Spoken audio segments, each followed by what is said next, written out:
Hello வணக்கம். இன்னைக்கு காலைல ஒரு இட்லி தோசைக்கு ஏற்ற ஒரு சைட் டிஷ் பண்ண போகிறேங்க. வடைக்கறி தாங்க.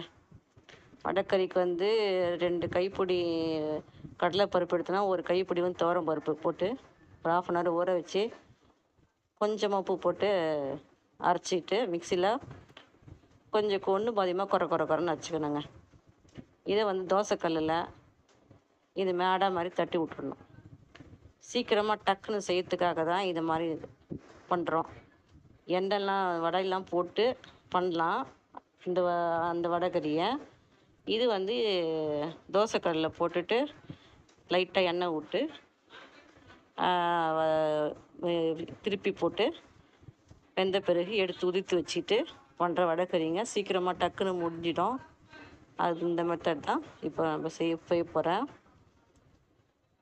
இப்போ இதுக்கு இங்கே இந்த தோசைக்கல் ஆகும்போது இன்னும் கொஞ்சம் இந்த வடை மாவு கொஞ்சம் வச்சுட்டு அதோட வெங்காயம், பச்சை மிளகா, கொஞ்சம் சோம்பு, புதினா எல்லாம் போட்டு வடை கொஞ்சம் சுடுறதுக்காக எடுத்து வச்சுருக்கேங்க.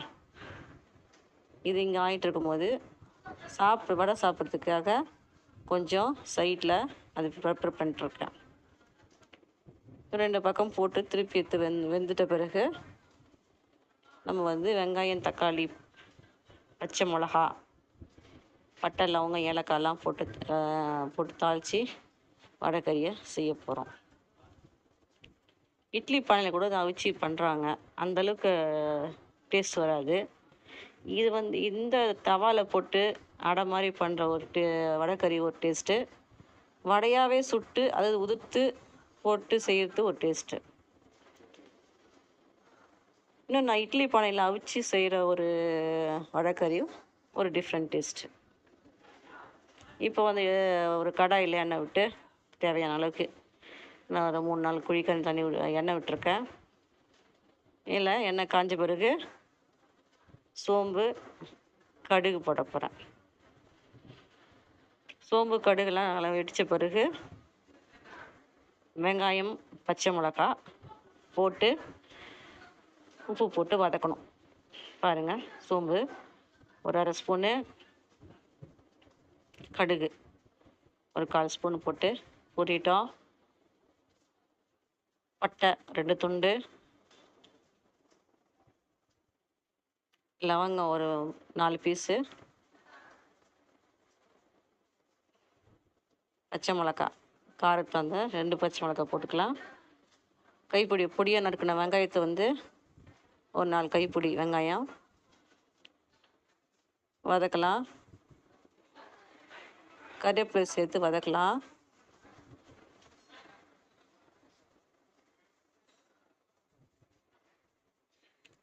சீக்கிரம் வெங்காயம் வதத்துங்க. கொஞ்சம் உப்பு சேர்த்துக்கலாமா?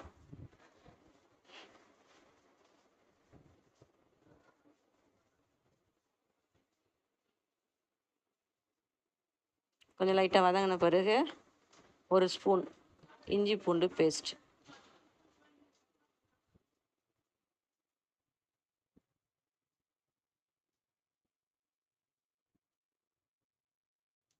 இப்போ நம்ம அடை சுட்டு வச்சதை வந்து நல்லா கொஞ்சம் ஒன்று பாதியமாக நம்ம உதிர்ச்சி விட்டுக்கலாம். வெங்காயம் வதங்கிடுச்சு. இஞ்சி பூண்டு பேஸ்ட்டு 1 ஸ்பூன் போடணும். போட்டாச்சு.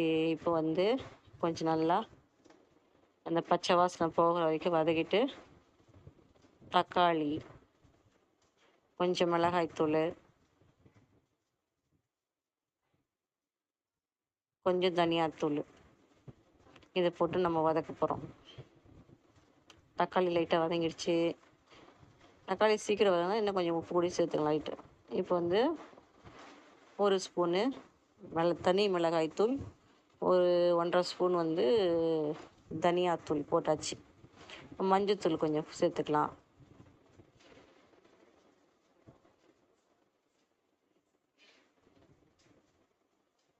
நல்லா வதக்கலாம். ஈஸியாக சட்டுன்னு சீக்கிரமாக செய்யறது தாங்க சமையல். அதே எளிமையாகவும் இருக்கணும், அதே நேரத்தில் டேஸ்ட்டாகவும் இருக்கணும், சீக்கிரமாகவும் செய்யணும். அந்த மெத்தடில் தான் இப்போ நாம் செஞ்சிட்ருக்குறோம். இப்போ உதிச்சு வச்ச அந்த அடைகளை கடாயில் போட்டு 2 வதக்கி இதுக்கு தேவையான கிரேவிக்கு தேவையான தண்ணி கொஞ்சம் ஊற்றிக்க போகிறோம். இப்போ தண்ணி ஊற்றின பிறகு நம்ம வந்து காரம், உப்பு இதெல்லாம் இருக்கா கரெக்டாக இருக்கான்னு பார்த்து நம்ம செக் பண்ணி, காரம் வேணுனா காரம் கொஞ்சம் மிளகாத்தூள் சேர்த்துக்கலாம். உப்பு இல்லைன்னா உப்பு கொஞ்சம் சேர்த்துக்கலாம். இதுலேயே இந்த சமயத்தில் வந்து தேங்காய் அரைச்சி ஊற்றுற ஒரு மெத்தடு வடைக்கறி இது இருக்குங்க. அது மாதிரி செஞ்சுருக்கிறேன் நான். கறி குழம்பு செய்கிற மாதிரி அந்த வடைக்கறிக்கு வந்து தேங்காய்லாம் அரைச்சி ஊற்றி, அதுக்கப்புறமா அந்த வடையை போட்டு தண்ணி ஊற்றி கிரேவி பதத்து வந்த பிறகு இறக்கணும். அது ஒரு டிஃப்ரெண்ட்டான டேஸ்ட்டு. இது ஒரு டிஃப்ரெண்ட்டான டேஸ்ட்டு. உப்பு இல்லை, கொஞ்சோண்டு உப்பு கொஞ்சம் போட்டுக்கினேன். இப்போ மூடி போட்டு ஒரு 2-3 மினிட்ஸ் கொஞ்சம் வைக்கலாம். திக்காகட்டும். அந்த கொஞ்சம் கொஞ்சமாக அந்த தோசை மாதிரி இருக்கிறதெல்லாம் வந்து நல்லா கொஞ்சம் உடச்சி விட்டு, நல்லா நம்ம சாப்பிட்ற அளவு பதத்துக்கு இந்த வடைக்கறி வந்த பிறகு கொத்தமல்லி தழை கொஞ்சமும், புதினா இலை ஒரு 4 வாசனைக்காகங்க சேர்த்து இறக்கி தோசை, இட்லிக்கு வச்சு சாப்பிட்டு பாருங்கள். சும்மா அசத்தலாக இருக்குங்க. ஈஸியாக, எந்த கஷ்டம் இல்லாமல் சட்டுன்னு வீட்லேயே நம்ம வடைக்கறி செஞ்சு சாப்பிட்லாம். லைட்டாக தண்ணி ஊற்றிக்கினேன். அது ஒரு 2 மினிட்ஸ் வந்து இருக்கட்டும்.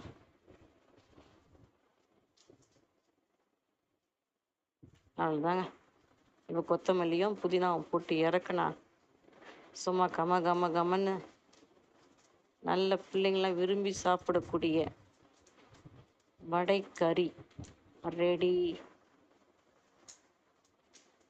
இந்த மாதிரி இன்னும் ட்ரை பண்ணலன்னா இந்த மெத்தடில் வடைக்கறியை செஞ்சு பாருங்கள். எப்படி வந்துச்சுன்னு சொல்லிட்டு சொல்லுங்கள். டேஸ்ட் எப்படி இருக்குன்னு சொல்லுங்கள். வடையாக போட்டும் செய்யலாம் அந்த வடைக்கறியை. இன்னும் இப்போ இது போல் வீடியோக்கள் வந்து நிறைய போடணுன்னா உங்களோட சப்போர்ட் எனக்கு தேவை. நீங்கள் வந்து எனக்கு சப்ஸ்கிரைப் பண்ணி சப்போர்ட் கொடுங்க. ஷேர் பண்ணுங்கள் இந்த வீடியோக்களை.